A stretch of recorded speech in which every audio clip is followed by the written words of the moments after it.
President Trump's attorney, Jay Sekulow, is now calling for a second special counsel to be appointed to investigate the massive conflicts of interest surrounding a key Department of Justice official and Fusion GPS. Now, the company behind the Clinton bought and paid for fake Trump, anti-Trump propaganda from Russia.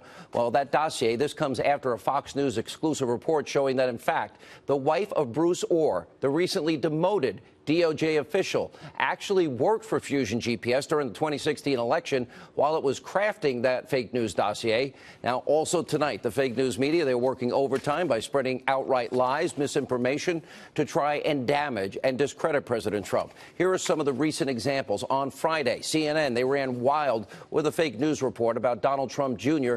claiming that he received an email on September the 4th, 2016, that gave him special access to hack DNC emails that were not released at that point by WikiLeaks. That was a total lie, because the email was sent, that was actually sent from September 14th.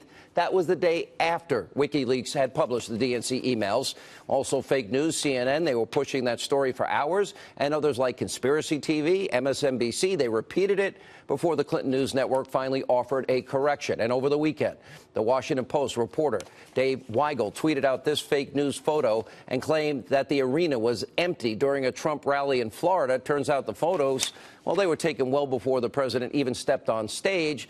And why Weigel in this particular case was forced to apologize, it was an outright lie.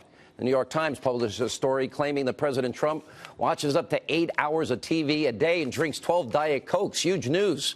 Now, CNN has since been using that so-called report to wildly speculate about President Trump's health in a pretty despicable display. Last week, both Bloomberg, Reuters, they put out the fake news story that the special counsel, Robert Mueller's team, had subpoenaed President Trump and his family's bank records from Deutsche Bank.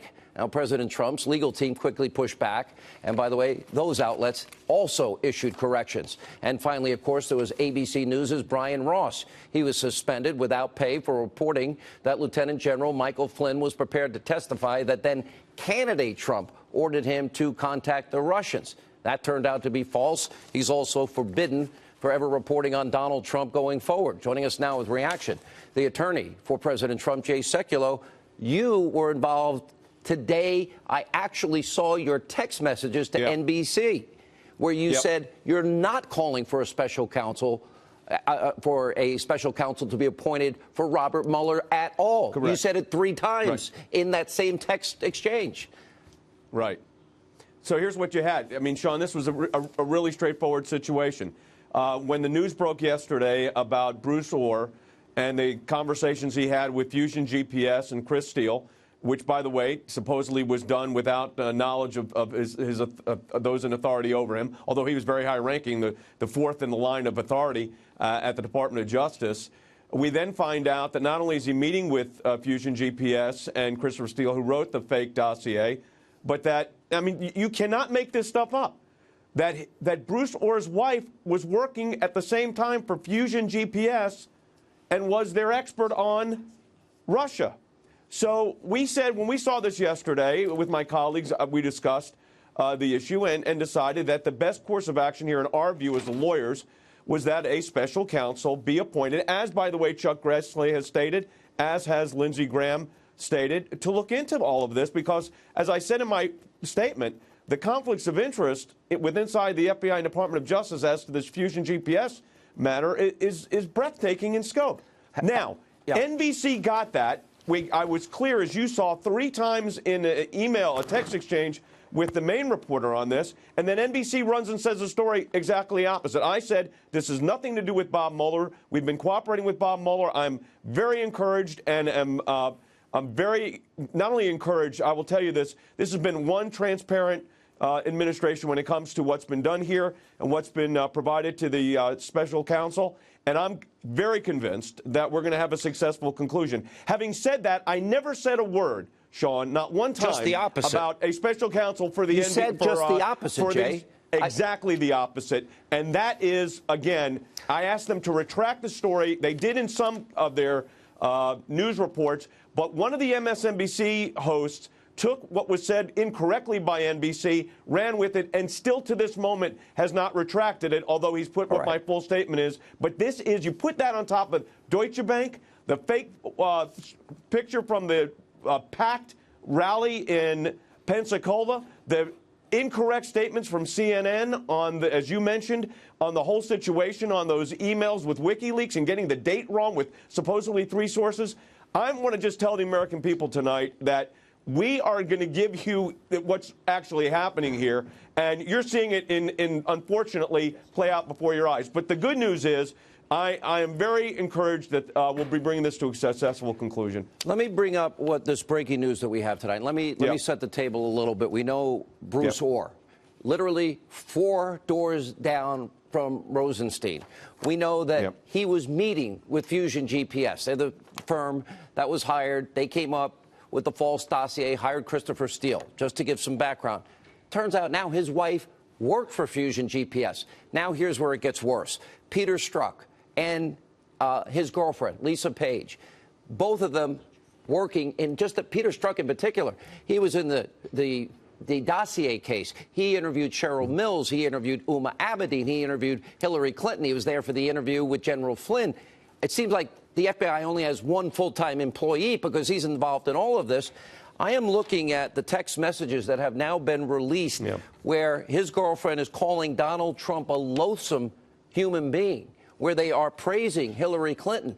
These are people that are supposed to be involved in an objective and fair investigation of individuals.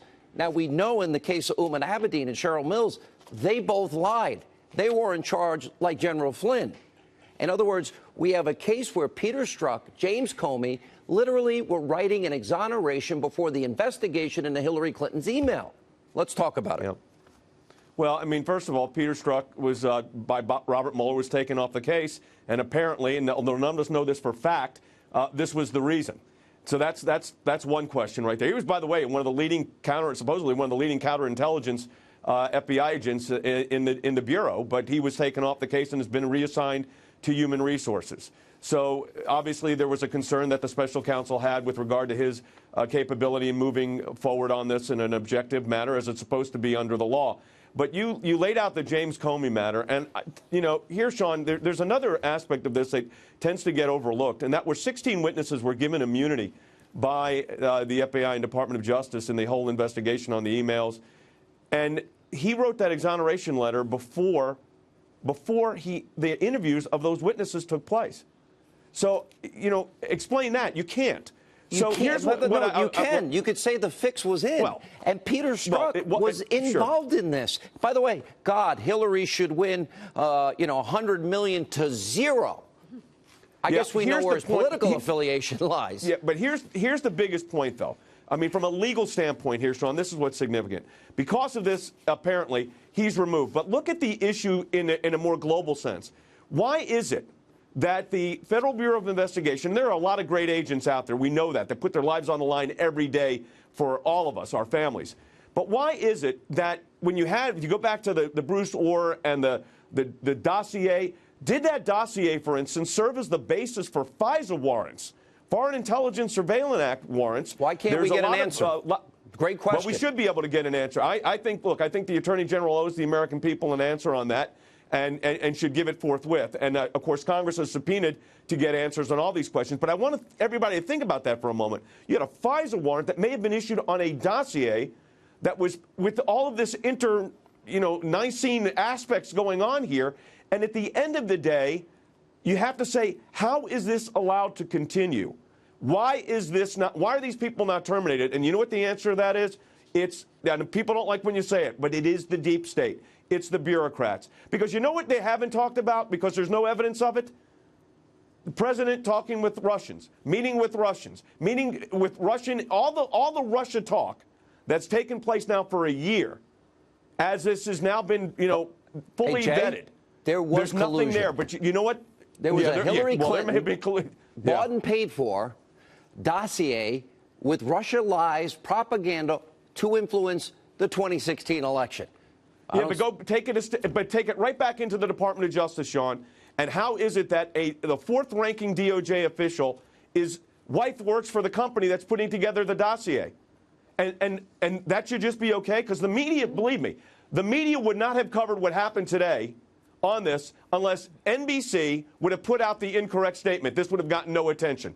I mean, James Rosen did a great job of reporting it, but it wasn't getting play at all. And now it has to, because of NBC's incorrect statement. All right, Jay, we appreciate your time. When we come Thanks, back, we'll Sean.